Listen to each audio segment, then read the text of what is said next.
मित्रांनो नमस्कार. कुठल्याही जिल्ह्याच्या विकासामध्ये जिल्ह्याची अन्य राज्यातल्या भागाशी कनेक्टिव्हिटी हा एक विकासातला महत्त्वाचा टप्पा असतो.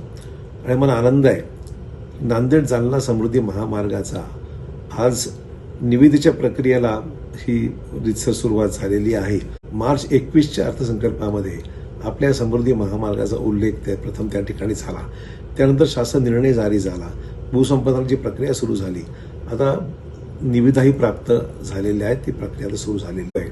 त्या सगळ्या गोष्टीचा फायदा हा नांदेड जिल्ह्यातील सामान्य माणसाला होणारच आहे.